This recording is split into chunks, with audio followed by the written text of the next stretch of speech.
you go crazy. Друзья, всех приветствую! Сегодня в этом обзоре мы с вами рассмотрим новые трибридные внутриканальные наушники от компании Juno стоимостью $349. И приходят они в крупной по габаритам коробке с очень приятным оформлением в аниме-стиле, где здесь на лицевой части имеется такой персонаж из китайской мифологии, как Нежа. Есть логотип компании и указано название этой модели DN242. А тут имеется QR-код для проверки оригинальности продукта и был указан серийный номер моего экземпляра. Ну а сзади тут указаны контактные данные для связи с производителем, есть адрес производства и присутствуют различные сертификаты. И конечно еще были указаны технические характеристики этой модели. И за звук в этих наушниках отвечает два динамических драйвера диаметром 10 мм и 8 мм для воспроизведения низких частот. Два арматурных излучателя используются уже для средних частот,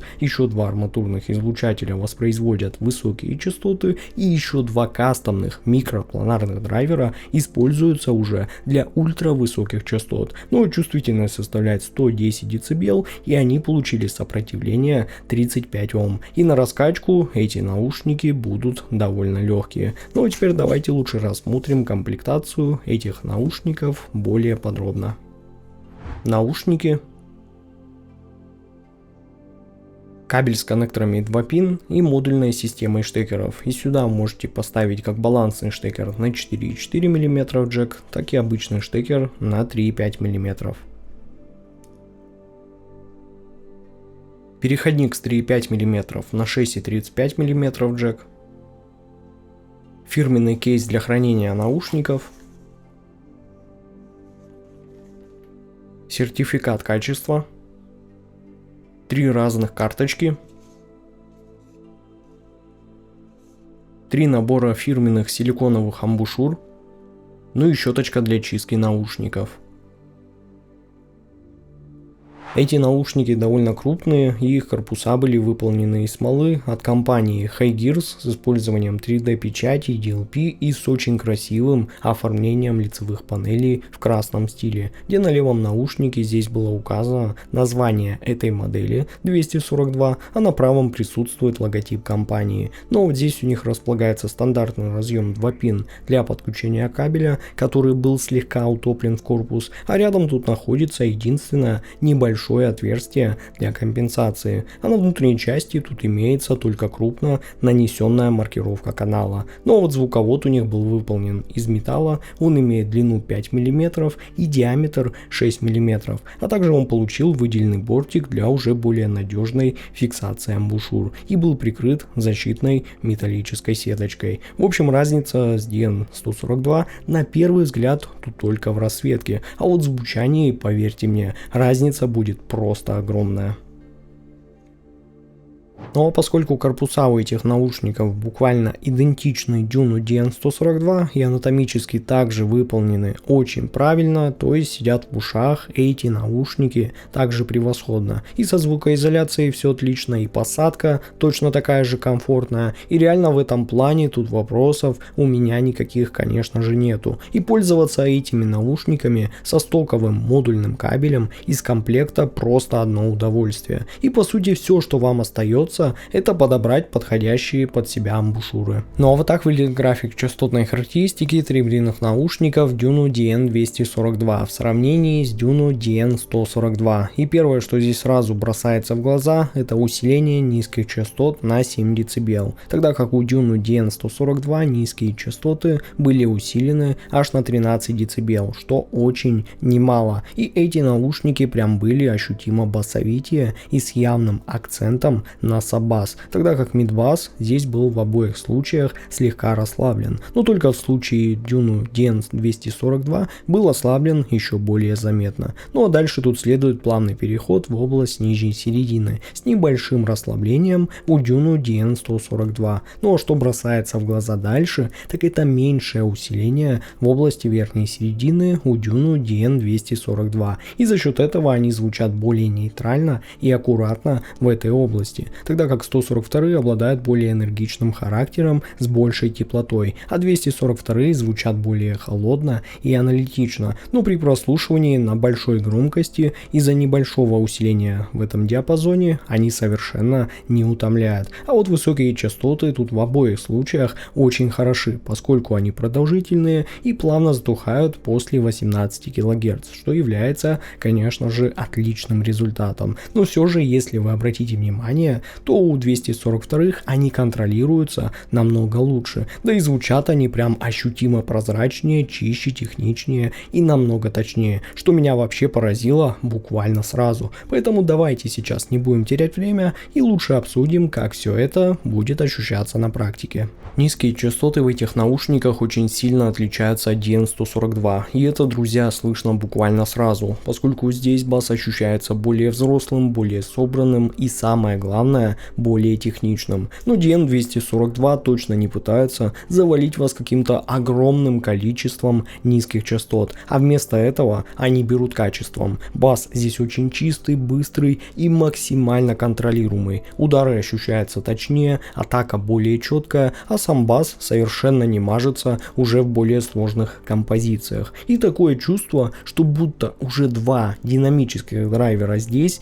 против одного у DN142 здесь постоянно держат все под полным контролем, поскольку особенно хорошо слышно, насколько лучше здесь была проработана текстура. И если DN142 звучали как-то теплее и жирнее, то DN242 позволяет вам буквально расслышать всю форму и структуру каждого удара с куда большей точностью. Да, бас у DN142 был более таким акцентированным и эмоциональным, и в какой-то степени он сильнее погружает музыку именно физически, а DN242 в этом плане будут спокойнее, но при этом та же глубина никуда не исчезла. Просто здесь акцент уже сделан не на количестве, а на точности и разделении. И мне особенно понравилось, что даже на высокой громкости низкие частоты остаются максимально чистыми, поскольку нет ощущения какой-то мутности, гула или чрезмерного перенасыщения, а наоборот DN242 сохраняет просто какую-то безупречную прозрачность и отлично разделяет бас с остальными диапазонами, и это делает звук в какой-то степени более аудиофильским и более зрелым. Да, DN142 были веселее и более эмоциональны в плане подачи низких частот, но все-таки DN242 ощущаются уже как уровень выше именно по качеству контроля текстуры и общей технической проработки баса. В общем, это крайне такой правильный и супер точный аудиофильский низ. А вот средние частоты — это прям главный козырь этой модели. Если сравнивать с DN142, то они звучали теплее, мягче и более музыкально в привычном моем понимании. Тогда как эти уходят в сторону большей аналитичности, прозрачности и максимальной технической точности. И буквально с первых минут появляется ощущение, будто середину буквально очистили от какой-либо лишней теплоты и сделали ее уже более открытой и воздушной, за счет чего инструменты теперь звучат чище, разделение стало лучше, ну а сама подача ощущается уже, конечно, намного быстрее и точнее. И особенно хорошо все это слышно как раз таки на сложных композициях, где DN242 начинает буквально уже раскладывать музыку по слоям, и каждый инструмент теперь ощущается более отделенным и более очерченным в пространстве. Хотя отмечу, что и вокал здесь тоже подается иначе. Если DN142 делали его более таким в меру насыщенным и теплым, то DN242 звучат более натурально, более прозрачно и даже немного холоднее. Но при этом мне очень понравилась именно тембральность, поскольку голоса не становятся какими-то искусственными или сухими, а наоборот создается ощущение очень такой чистой и естественной подачи без какой-то лишней окраски, будь то это женский или мужской вокал, который всегда звучит ясно и подробно на различные нюансы. Но что мне, друзья, прям понравилось больше всего, это то, что несмотря на всю вот эту безумнейшую техничность, середина не превращается в какой-то сухой, скучный и реально мониторный звук. Да, DN242 определенно звучат прям явно холоднее и аналитичнее, но музыка все еще остается в меру живой и энергичной. Есть эмоции, есть вовлеченность, просто здесь они подаются уже через прозрачность, разрешение сияние и микродетальность, а не через теплоту и смягченную подачу, как это было у DN142. И здесь, на мой вкус, DN242 однозначно уже будут намного интереснее. Ну и на высоких частотах DN242 уже окончательно показывают нам свой настоящий характер. И честно говоря, разница с DN142 здесь просто огромная, поскольку если DN142 были более такие теплые, сглаженные и комфортные на верхах, то DN242 звучат уже более открыто, ярко и технично. И такое чувство, будто количество воздуха и микродеталей здесь выросло сразу на несколько уровней. И первое, что бросается сразу, это явно возросший уровень общей прозрачности. Высокие частоты прям очень чистые, очень легкие и невероятно хорошо разделенные. Перкуссия звучит заметно отчетливее,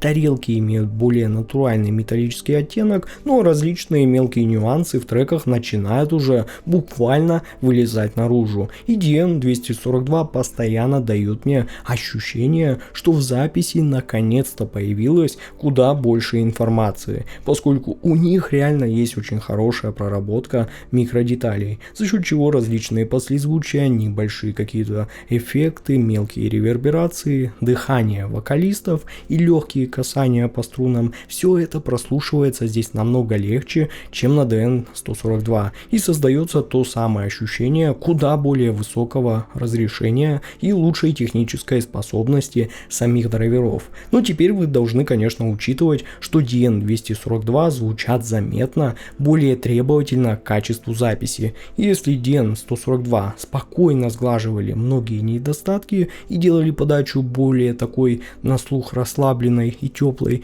то DN242 уже начинает показывать вам все как есть. Хорошо записанный материал звучит просто великолепно, ну а плохие записи они уже скрывать от вас точно не пытаются. Поэтому на высоких частотах они сильнее всего дают понять вам, что это уже, ребята, совсем другой уровень технической подачи после DN142. То есть это уже не просто небольшая разница, а реально существенный прирост во всем. Ну и про звуковую сцену, конечно, я обязан вам рассказать, поскольку здесь DN242 также очень сильно отличается от DN142. И знаете, здесь, ребята, дело даже не только в размерах сцены, а именно в самом ощущении пространства. DN142 звучали чуть более камерно и как бы ближе к слушателю, тогда как DN242 сразу создают ощущение намного более открытой, свободной и очень воздушной подачи. И сцена за счет этого стало прям заметно шире и глубже. Пространство между инструментами больше, воздух ощущается лучше,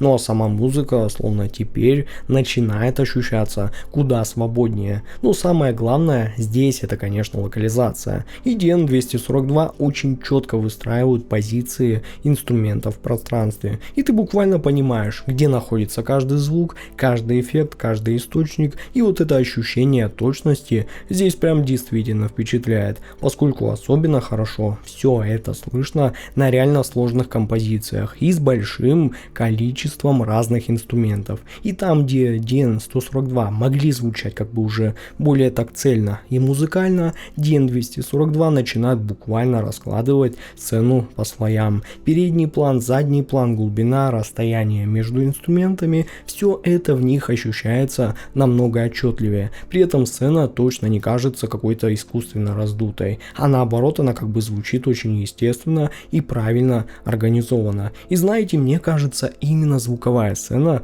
лучше всего показывает разницу между двумя моделями. DN142 больше цепляли своей теплотой, плотностью и эмоциональной подачей, тогда как DN242 ощущаются уже заметно более техничными и реально взрослыми. Здесь лучше разделение инструментов, больше воздуха, глубины и намного точнее позиционирование звука в пространстве. И чем дольше слушаешь их, тем сильнее начинаешь замечать, насколько чисто, свободно и уверенно они выстраивают всю музыкальную картину. Ну а вывод у меня получился таков. Juno DN242 это без всяких сомнений отличные трибридные наушники, которые на мой вкус ощущаются явно уровнем выше, чем DN142. Да, DN142 мне тоже понравились своей более такой теплой и в какой-то степени фановой подачей, но DN242 уже предлагают куда более взрослый звук. Очень детальный, техничный, прозрачный и максимально точный. И это уже по сути